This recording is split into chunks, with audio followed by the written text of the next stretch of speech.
हम चलें आज का मुद्दा की तरफ। पहले देखते हैं वो रिपोर्ट जो हमें ये बताएगी कि आज का मुद्दा है क्या। तो पहले देखिए ये रिपोर्ट, फिर डिबेट की तरफ।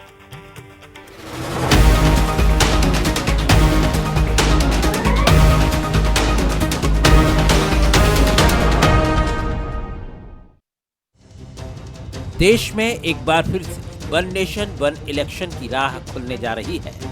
बुधवार को मोदी कैबिनेट ने वन नेशन वन इलेक्शन प्रस्ताव को मंजूरी दे दी। इसके लिए बिल शीतकालीन सत्र यानी नवंबर-दिसंबर में संसद में पेश किया जाएगा। कैबिनेट मंत्री अश्विनी वैष्णव ने मोदी सरकार के नए मिशन की जानकारी दी। तो एक्सपर्ट का कहना है कि अभी कई अमेंडमेंट और कॉन्स्टिट्यूशनल बदलाव किए जाने हैं। Over next a few months, we will be creating that consensus, and that's why we have very clearly requested everybody that इसमें डिस्कशन करिए, डिटेल डिस्कशन करिए, डिटेल चर्चा करिए, और जो भी विषय आएंगे उन विषयों को एड्रेस करके आगे बढ़ेंगे। हर तरह से इसका परीक्षण हो चुका है। अब आगे जो है constitutional amendment, legal amendment, logistic arrangements, इन सब के लिए व्यवस्थाएं करनी होंगी और उसके लिए ऑल पार्टी उनको ऑन बोर्ड लाना होगा। ये सब प्रयास अब शुरू होंगे। पहले फेज में विधानसभा और लोकसभा चुनाव होंगे साथ। दूसरे फेज में 100 दिन के भीतर निकाय चुनाव होंगे। 17 सितंबर को अमित शाह ने किया था दावा। इसी कार्यकाल में वन नेशन वन इलेक्शन लागू होगा। 15 अगस्त को लाल किले से बोले थे प्रधानमंत्री। बार बार चुनाव देश की प्रगति में बाधा। रामनाथ कोविंद की अध्यक्षता में बनी थी कमेटी ने 14 मार्च को राष्ट्रपति को सौंपी थी रिपोर्ट। 18,626 पन्नों की है रिपोर्ट। कमेटी के सुझाव विधानसभाओं का कार्यकाल 2029 तक हो। वन नेशन वन इलेक्शन को केंद्रीय कैबिनेट की मंजूरी मिलते ही मध्य प्रदेश की सियासत में बयानों का सिलसिला चल पड़ा है। बीजेपी ने फैसले के पक्ष में कई तर्क गिनाए। चुनाव की बार बार की स्थिति अलग अलग राज्यों की जब होती है तो डेवलपमेंट का काम रुकता है। प्रधानमंत्री जी ने वन नेशन वन इलेक्शन करके लोकतंत्र को मजबूत करने का काम किया है। मैं उम्मीद करता हूँ शीतकालीन सत्र में आने वाले प्रस्ताव को संसद से मंजूरी मिलेगी। बीजेपी ने तारीफ के पुल बांधे तो कांग्रेस ने बीजेपी पर लोकतांत्रिक अधिकारों को नहीं मानने का आरोप लगाया। साथ ही सरकार से आगे का रोड मैप भी पूछा। कुछ चुनाव स्टेट के अभी हैं, कुछ बाद में हैं, चंद महीनों बाद, आखिर उसके बाद लोकसभा। आखिर इनका सामंजस्य होगा कैसे? एक रोड मैप बना के पहले सर्वदलीय बैठक बुला के उसमें सारे दलों की राय लेना चाहिए। कोविंद कमेटी ने 18 संवैधानिक बदलावों का सुझाव दिया है। इनमें से ज्यादातर में राज्यों की विधानसभाओं की सहमति की जरूरत नहीं होगी, तो कुछ संवैधानिक बदलावों के लिए बिलों को संसद में पास कराना जरूरी होगा। मोदी सरकार पहले 2 कार्यकाल की तरह तीसरे टर्म में भी कड़े और बड़े फैसले ले रही है। One nation one election Modi की इसी मिशन की एक और बानगी है। नमस्कार, आज का मुद्दा में आपका बहुत बहुत स्वागत है। मैं हूं शरद द्विवेदी और आज का हमारा मुद्दा है one nation one election, Modi का नया मिशन। जी हाँ, तो आखिर वन नेशन वन इलेक्शन का डिक्लेरेशन हो ही गया और 1952 से 1967 तक ये कोई नई व्यवस्था नहीं है। 52 से 67 तक देश में 4 चुनाव हुए हैं जो वन नेशन वन इलेक्शन के तहत हुए। अब सवाल ये है कि उसके बाद क्यों नहीं हुए? क्योंकि 67 से 70 के बीच में, यानी 1967 से लेकर करीब 57 साल पहले जो सिनेरियो राजनीतिक बना था, उसमें कई राज्य सरकारें समय से पहले विधानसभाएं भंग की गईं और 1970 में लोकसभा भी अपना कार्यकाल पूरा किए बिना भंग की गई। इससे वो रिदम गड़बड़ाई और फिर राज्यों में अलग चुनाव और केंद्र में अलग चुनाव का रास्ता चुन लिया। अब सवाल ये है कि क्यों वन नेशन वन इलेक्शन?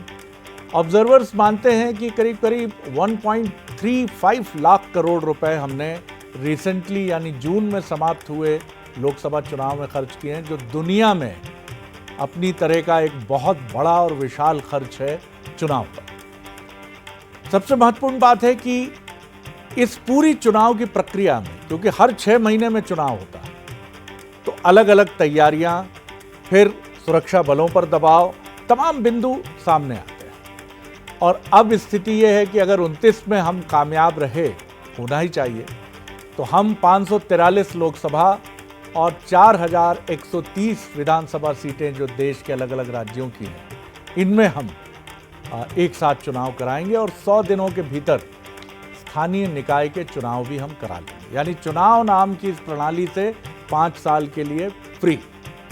लेकिन विपक्ष को आशंका है कि इससे उस सरकार को फायदा होता है जो केंद्र में होती है, खासतौर से रीजनल पार्टीज को।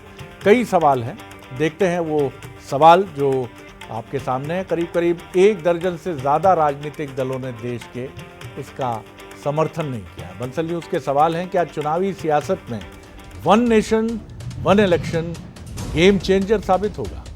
क्या मोदी का नया मिशन बड़े चुनाव सुधार करने की तरफ, इस तरफ वो बढ़ेंगे और ये रास्ता साफ हो पाएगा?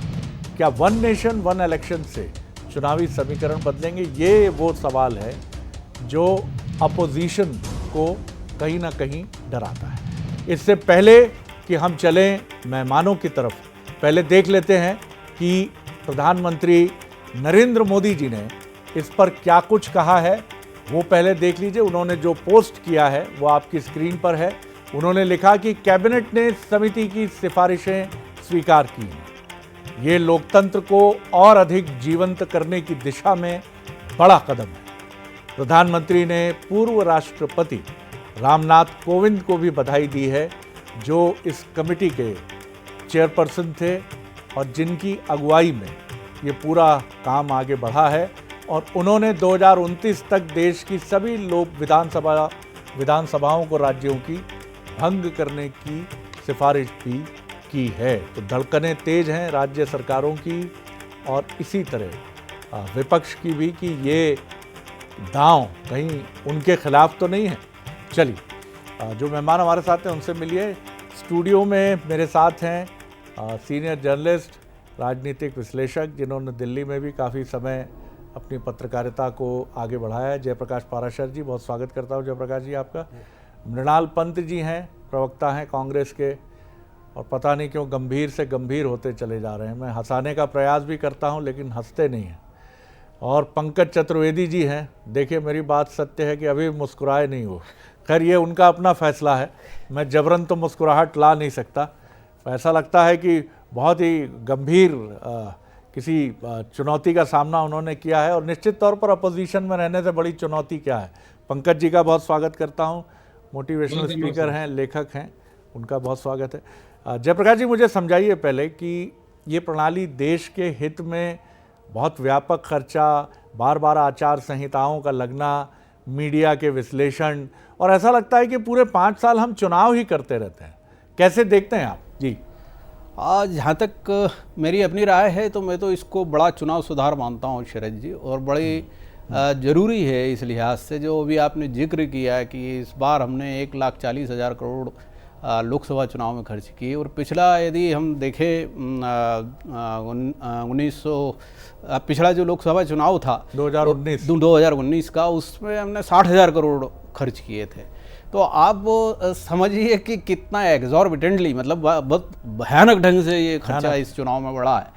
और दूसरी जो समस्या है वो ये है कि हम देश में हमेशा चुनाव ही देखते रहते हैं, हमारी प्रशासनिक मशीनरी उसमें लगी रहती है, सुरक्षा बल उसमें लगे रहते हैं, हमें दूसरी जगह से हटा करके वहाँ लगाना पड़ते हैं। इसके अलावा आप हर राज्य का कम से कम साल भर खराब होता है इसमें, वो केवल 4 साल ही काम कर पाता है स्टेट मशीनरी। तो ये जो बार बार की चुनाव की प्रक्रिया है, ऐसा नहीं है कि दुनिया में ऐसा नहीं है। जर्मनी, स्वीडन सक्सेसफुली ऐसा कर रहे हैं, उन दोनों देशों है, फिलीपींस है, साउथ अफ्रीका जैसा देश कर रहा है। तो बहुत सारे देश सक्सेसफुली ये काम कर रहे हैं। तो इसकी तरफ, और ये कोई ऐसा नहीं है नरेंद्र मोदी सरकार ने ही इसको शुरू किया है। 1982 में सबसे पहले चुनाव आयोग ने इस तरह का प्रस्ताव रखा था। 1999 में जो विधि आयोग है उसने एक रिपोर्ट, 107वीं रिपोर्ट अपनी जारी की थी। उस रिपोर्ट में इस बात का जिक्र किया था। 2018 में भी लॉ कमीशन ने वापस एक बार फिर इस बारे में सुझाव दिए थे। तो ये बात लगातार डिबेट में है, काफ़ी वर्षों से है, और इस दिशा में हमें कभी न कभी चुनाव सुधारों की तरफ ज़रूर जाना पड़ेगा, क्योंकि लोग भी चुनावों से तंग आ जाते हैं। बिल्कुल, और मुझे लगता है इसके बाद का कदम अमेरिका की तरह टेलीविज़न पर आना चाहिए, जिससे भारी भरकम जनसभाएं, उनमें आने वाली या लाई जाने वाली भीड़ और ये तमाम चीज़ों पर भी रोक लगे और देश ये बहसों को सुनकर तय करे जैसे वो अभी सुनता है। मैं ये नहीं कहता कि सुन के वो तय कर लेता है, लेकिन कम से कम वो सुनता है और एक राय बनाने की कोशिश करता है। मृणाल जी, कांग्रेस इस व्यवस्था को लेकर आलोचनात्मक रुख रखती है, उसकी क्या वजह है और आप इस पूरी प्रणाली को, इस इलेक्शन रिफॉर्म में क्या जोखिम या खतरे देख रहे हैं जो आप इसके साथ खड़े नजर नहीं आ रहे?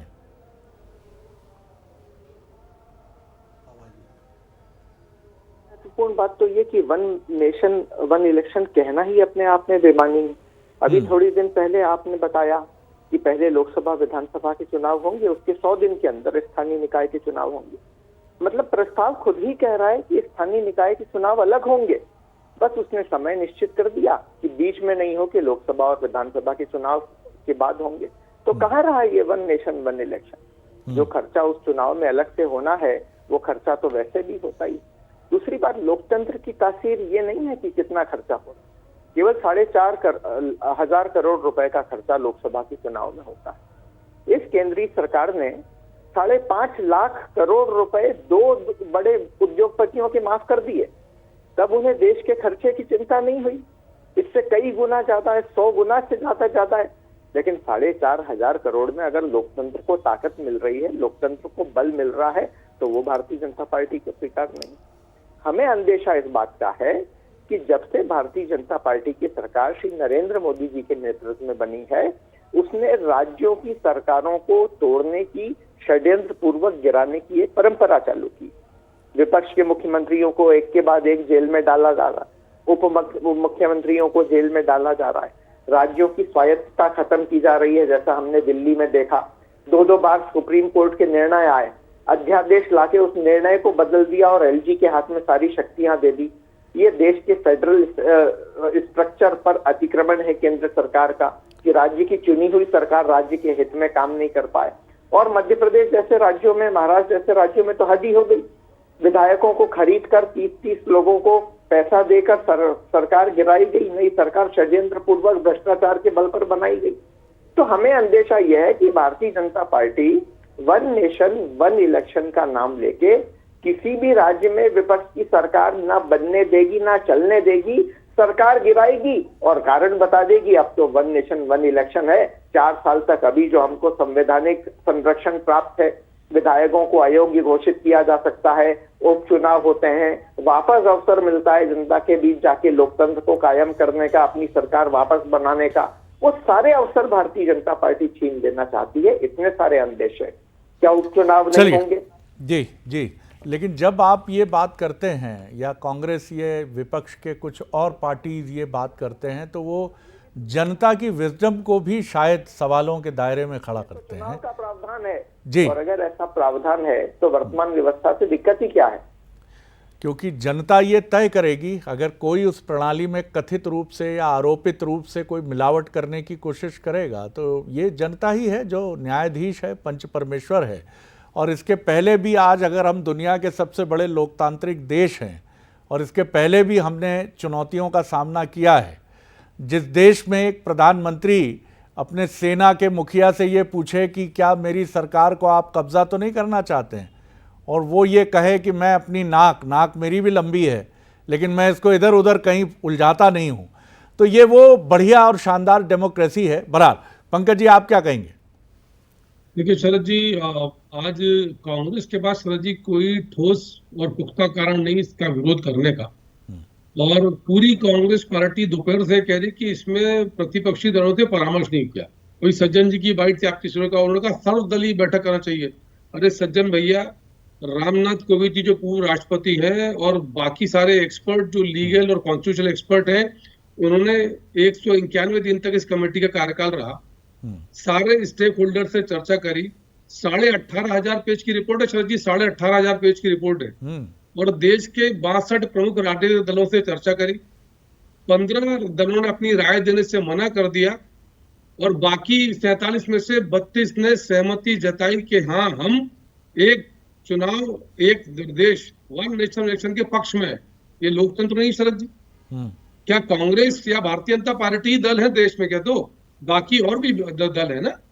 तो 62 और दूसरे जो दल है उनसे बातचीत करी, 62 में से 15 असहमत हैं और 15 ने रिपोर्ट नहीं दी, पर 32 तो पक्ष में है। तो ये भी डेमोक्रेटिक प्रिंसिपल है ना। आपने शरद जी उल्लेख किया कि लगभग 1 दर्जन से अधिक दलों ने असहमति जताई, बिल्कुल सत्य कहा आपने, पर 32 ने शरद जी सहमति जताई इसके साथ। इसके बाद भी ये लागू नहीं हो गए शरद जी।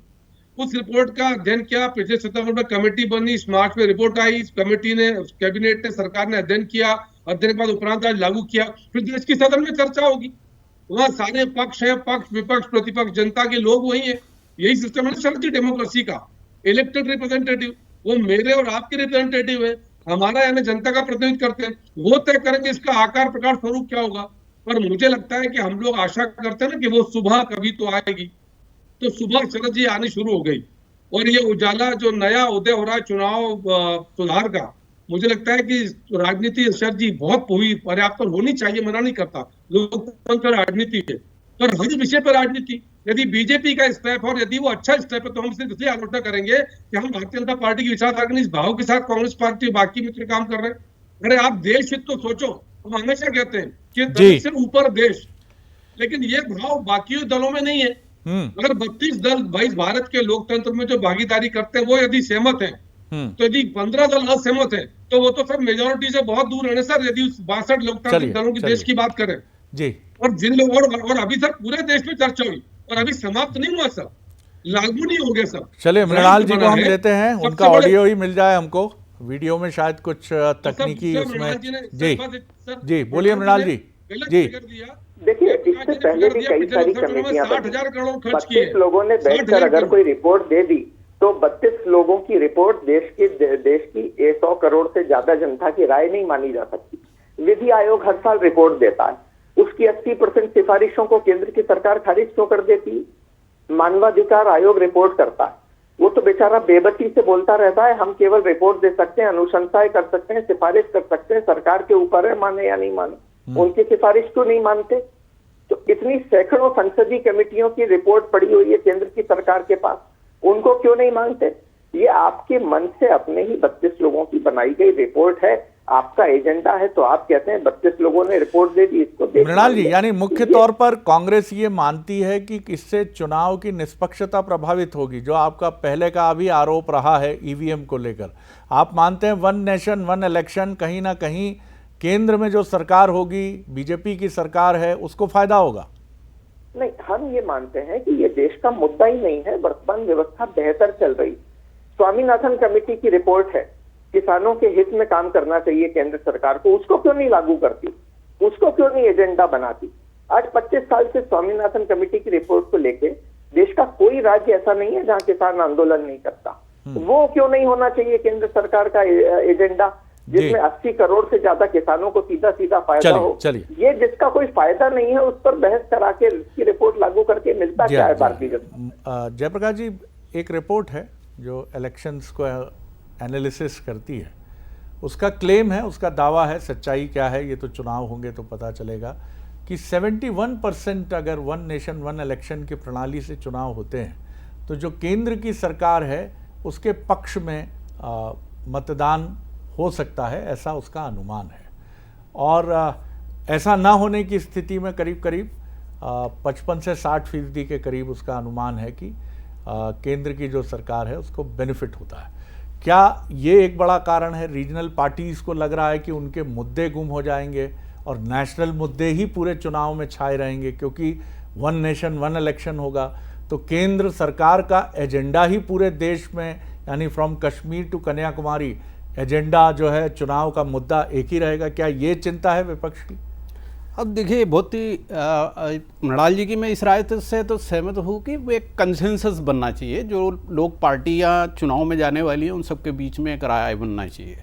लेकिन ये बात नहीं मानता कि इससे लोकतंत्र खत्म हो जाता है या लोकतंत्र के खिलाफ है, क्योंकि अगर आप ऐसा मानेंगे तो फिर तो ये कहेंगे कि 1952 से लेकर के 1967 तक के जो चुनाव थे वो लोकतांत्रिक नहीं थे या वो लोकतंत्र के खिलाफ थे, और वो केंद्र सरकार उस समय कांग्रेस की सरकार थी। तो ये तो आप तर्क ही गलत है। दूसरी बात मैं आपको बताऊं कि जो रीजनल पार्टीज है कि रीजनल पार्टीज के खिलाफ है और नेशनल इशू हावी हो जाएंगे रीजनल पार्टी, ये भी एक गलत। रीजनलिज्म का जो उदय है वो तो नेशनल पार्टियों के खिलाफ ही हुआ और रीजनल इश्यूज को लेकर के हुआ, तो उनके तो पक्ष में जाता है बजाय उनके खिलाफ जाने। अब भी अगर आप लोकसभा का जो चुनाव है अभी हाल ही में जो हुआ, इसमें 5 अरुणाचल, सिक्किम, उड़ीसा, आंध्र और महाराष्ट्र और मतलब महाराष्ट्र और हरियाणा भी अब होने ही वाला है, पर आंध्र प्रदेश में तो रीजनल पार्टी आई है। रीजनल पार्टी तो अगर आप पिछले भी चुनाव देखें, अगर ये 2019 का चुनाव देखें तो 2018 में मध्य प्रदेश में स्टेट गवर्नमेंट जो है तीनों राज्यों में, मध्य प्रदेश, छत्तीसगढ़, राजस्थान में जो है वो कांग्रेस की बनी। तो अगर ऐसा था तो बदलता वो। अगर आप पिछले रिकॉर्ड्स पर जाते हैं तो ये प्रूव नहीं होता कि वो केंद्र सरकार के पक्ष में जाते हैं। बिल्कुल, ये आपने इम्पोर्टेंट बात कही है कि भाई आखिर 52 से 67 तक आप गए हैं और उसके बाद, हाँ जी बोल लीजिए मृणाल जी, जल्दी से 15 सेकंड है आपके पास। 52 से 67 तक वन नेशन वन इलेक्शन जैसा कोई प्रावधान नहीं था। अभी तो संविधान में 16 संशोधन करके वो प्रावधान लाना पड़ेगा, इसलिए दोनों परिस्थितियां बहुत अलग अलग है। 16 संशोधन छोटी बात नहीं है। इसका मतलब ये प्रस्ताव संविधान की आत्मा से प्रहार भी हो सकता है अगर इस पे कंसेंसस नहीं बनी तो। ये पूरा प्रस्ताव एक लोकतांत्रिक प्रक्रिया से ही गुजरेगा दोनों सदनों में, चाहे लोकसभा हो या राज्यसभा हो, और उसके बाद उस कसौटी पर खरा उतरने पर ही आगे बढ़ेगा। जयप्रकाश जी, आप कुछ ऐड ऑन करना चाहते हैं? नहीं, मैं ये कहना चाहता हूँ कि अगर ये हम ऐसा मान ले कि प्रधानमंत्री तो दल का नेता नहीं होता, सदन का ही नेता होता है। देखा जाए तो वो तो सदन का, हम व्याख्या ही गलत कर रहे हैं कि वो दल का नेता होता है। ये केवल निर्वाचन के बाद उस सदस्य की जो सदस्यता है उसको 5 साल के लिए निश्चित कर रहा है। सरकार अविश्वास प्रस्ताव का जो मुद्दा है, जो विधि आयोग ने जो कहा है कि अविश्वास प्रस्ताव अगर ऐसी स्थिति में आता है जैसा जर्मनी में होता है, तो आपको पहले ये बताना पड़ेगा कि भाई अगर हम इस सरकार को गिराते हैं तो वैकल्पिक सरकार ये होगी और ये लीडर होगा। तो भारत का संविधान ऐसे नहीं देखता। भारत का संविधान तो प्रधानमंत्री को सदन के नेता के रूप में ही देखता, पार्टी के लीडर के तौर पे नहीं देखता। और अगर आप 2029 में मान लीजिए, फर्ज कीजिए कि ये प्रस्ताव पारित होता है दोनों सदनों से, विधेयक इसका, और फिर ये कानून का रूप लेता है, तो उत्तर प्रदेश में भी 26 में चुनाव हैं। कई राज्य ऐसे होंगे जहां बीजेपी की सरकार है, वहां भी सरकारें भंग होंगी। ऐसा तो होगा नहीं कि वो सरकारें कार्यकाल 29 तक पूरा करेंगी और बाकी सरकारों को गिरा दिया जाएगा। तो एक ये बिल्कुल सही है मृणाल जी और कांग्रेस की मांग कि इस पे सर्वदलीय बैठक पे गुण दोष पर एक बार अच्छी डिबेट हेल्दी होनी चाहिए। पंकज जी। जी शरद जी, वो डिबेट ऑलरेडी हो चुकी सर। 62 दलों से चर्चा करी उस कमेटी ने। फिर अभी सबसे बड़ी डिबेट सर 802 लोग करेंगे सर। 552 लोकसभा के, जिनमें 533 इलेक्टेड है, 502 इलेक्टेड है, 250 राज्यसभा के सर। यही तो सर 143 करोड़ की रिप्रेजेंटेटिव, यही डेमोक्रेसी है। 143 करोड़ लोगों से डिबेट होगी नहीं सर, ना उनसे बात की जाएगी। जो मेन स्टेक होल्डर थे उनसे बातचीत करी। 18,500 पेज की रिपोर्ट सर हवा में सर। जी आऊंगा, आपके पास समय रहेगा सर। शरद जी, 18,500 पेज की रिपोर्ट कोविड कमेटी की हवा में सर, अगर बात कर तैयार कर दी। 191 दिन ऐसे हवा में चले गए सर। मुझे लगता है मजाक कर रही कांग्रेस पार्टी डेमोक्रेसी के साथ। क्या मतलब, आपको आशंका से, जिसको कहते हैं ना कि मतलब शक का समाधान तो हकीम लुकमान के पास नहीं था सर। उसको विपक्ष के नाते अपना संदेह या अपनी आशंकाएं प्रकट करने का लोकतांत्रिक अधिकार है जी। है सर, लेकिन प्रमाण सर कोई पुख्ता बात नहीं। 67 तक चुनाव होते थे तो लोकतंत्र था। अब यदि हम 2024 में यदि चुनाव सुधार की बात कर रहे हैं सर, भारतीय जनता पार्टी के संकल्प पत्र में खुलकर लिख कर दिया सर। हम तो कह रहे हैं हमारा एजेंडा है ना एजेंडा, और एजेंडा किसमें? देश हित में। भारतीय जनता पार्टी देश हित में निश्चित तौर पर आपके एजेंडा में शामिल है सोचती है जी, और एजेंडा में शामिल है।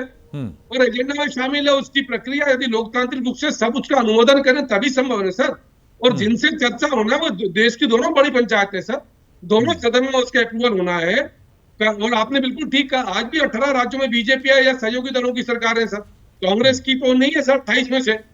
यदि कोई सरकार का कार्यकाल प्रीपून होगा, पोस्टपून होगा, तो इसका प्रभाव भाजपा की राज्य सरकारों पर भी तो होगा ना सर। निश्चित निश्चित। मृणाल जी, गारंटी थोड़ी चुनाव के बाद जनता जी, किसका मन जी। बने। मृणाल तो ये जी। सब जबरन की आशंका कुशंका सर। मृणाल जी, देखिए, चुनाव का अर्थ है कि चुनाव के लिए प्रचार का समय है, निश्चित किया जाए। चुनाव में लगने वाला जो धन है उसको सीमित किया जाए, काले धन पे रोक लगे, सामग्री बांटने पे रोक लगे। बहुत चुनाव प्रिसाइज सुधार कर का लीजिए अर्थ सर, है कि 10 सेकंड। लोग संयमित भाषण दें। लेकिन ये जो सारी चीजें हैं, ये चुनाव सुधार की नहीं है, ये चीजें प्रक्रिया को बदलने की है, और इस विषय पे इस चीज का गंभीरता से ध्यान रखा बहुत जाए। बहुत प्रक्रिया शुक्रिया। से तो सुधार होंगे सर। आप तीनों मेहमानों का बहुत शुक्रिया। माफ़ी चाहूँगा क्योंकि वक्त की बंदिश है, लेकिन आप लोगों ने बहुत शालीनता से और तीनों मेहमानों ने वाइटल इनपुट्स के साथ इस डिबेट को इनरिच किया है। बहुत शुक्रिया आप सभी का।